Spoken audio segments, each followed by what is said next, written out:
yan, sir. Kanina ka pa. So, patayin natin ang camera.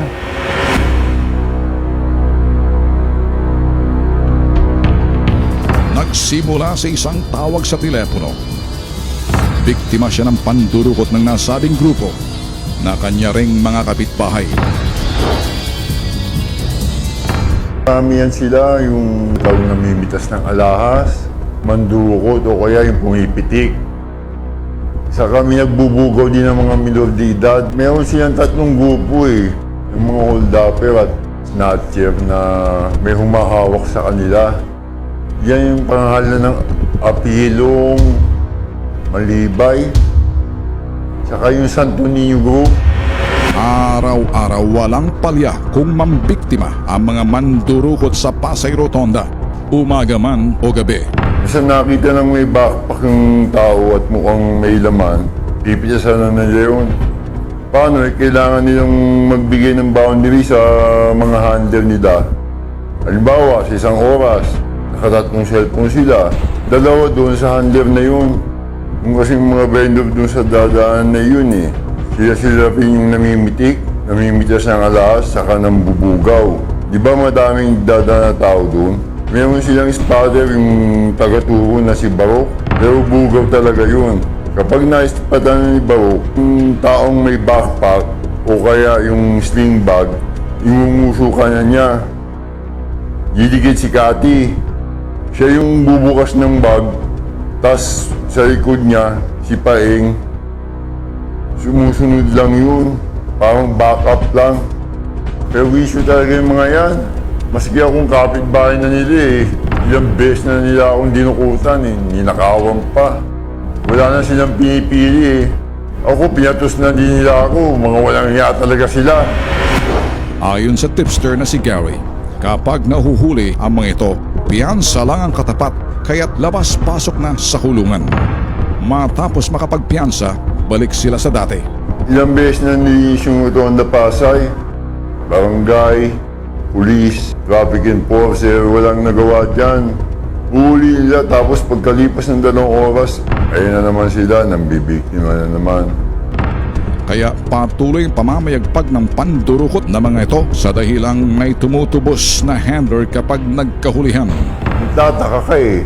Sa dami na nabibiktima doon, nandun pa rin sila. Laging minakatambay na enforcer. Pero pali pa rin ang tira nila. Hawak sila ng Station 6. Yan din ang barangay. Alam ko yan lahat. Araw-araw kami magkakasama eh. Magkakalapit ng kami ng bahay. Ipinakita ni Gary sa bitag sa pamamagitan ng isang drawing kung saan matatagpuan ang mga dorobo sa Pasay Rotonda. Dito yung MRT station ng Pasay Rotonda. Ito Pabaksaran. Sa lugar na to, dito sila nag-i-standby sa sidewalk na to. Yan. Diyan sila namimili kasi maraming taong dumadaan dito eh. Ang Regional Police Intelligence Operatives Unit ng National Capital Regional Police Office or NCRPO RPIOU ang napiling operatiba ng bitag na gagamitin sa operasyong ito. Kuhang-kuha talaga. Ang bilis. Nakita naman natin yung video na talaga namang sa area na may nangyayari. So, papupuntahan natin ang tao. Kung makita natin na may dinudukutan na, hulihin na natin kaagad. Pinag-aralan ng mga operatibang RPIOU kung anong hakbang ang kanilang gagawin. Kinabukasan, sa isang fast food chain, walang 1 kilometro ang layo sa target site, pinagplanuhan ng mga operatiba ng RPIOU at bitag ang gagawing operasyon. Pag nakonsumit, yan ang harapin natin. Lahat na posibleng mangyari, pinag-usapan. So what happened pag hindi sila bumira? Last option. Ang role, diba, last option na pwede lang silang imbitahan sa proceeding po. Isa-isa doon sa nakita sa video na talagang in the act.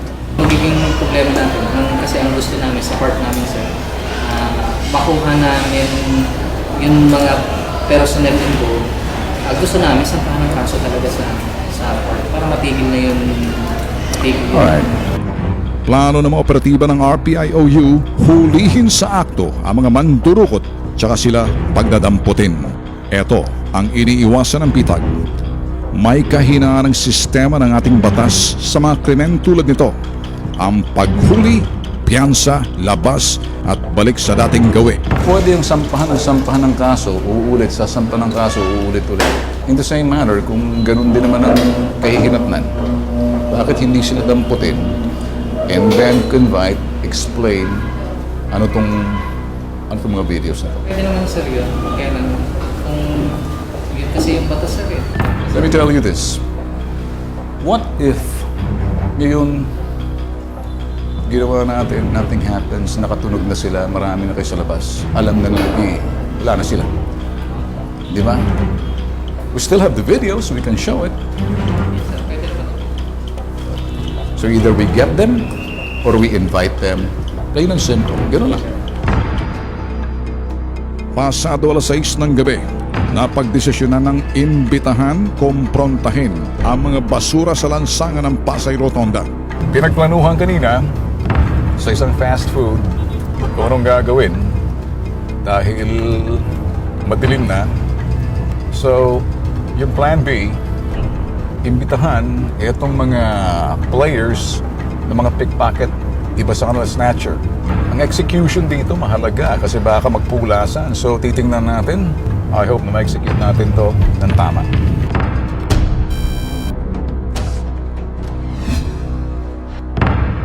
Sa target site, agad namin namataan ng mga suspect. Ang buntis na si Cathy at ang spatter na bugaw at lookout ng mga hold-upper na si Ferdinand alias Barok. Kayong dalawa. Ikaw kasama ka. Sanay na sanay umarte ang mga dorobo sa mga ekserang tulad nito. Nagawa pa nitong magpalusot, umalma at hamunin ang mga operatiba kasamang bitag sa ebidensyang pinahahawakan namin. Ay sir, hindi ako nandudukot. Papapusak na naman. Imbitahan muna kayo. Halika. Ipakita niyo po yung ebidensya. Sandali, hindi po ako mandurukot. Hindi, kung sinasabi, mandurukot, inimbitahan ka namin. Opo, sige. Sige, halika. Nang ipinakita ng bitag sa suspect ang hawak naming litrato mula sa aming surveillance video, nadulas ito, biglang inamin na siya yung aming pakay. Yan, ako po yan, sir. Ikaw to.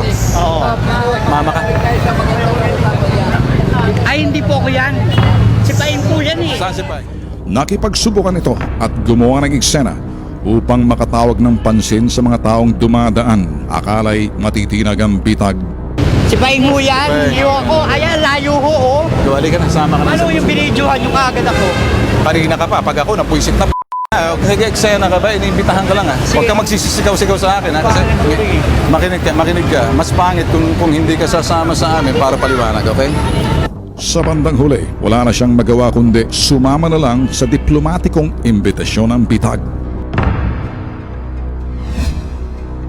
Sa Camp Bagong Tiwa, Taguig City, dinala sa headquarters ng RPIOU ang mga inimbitahang mandurukot ng Pasay Rotonda.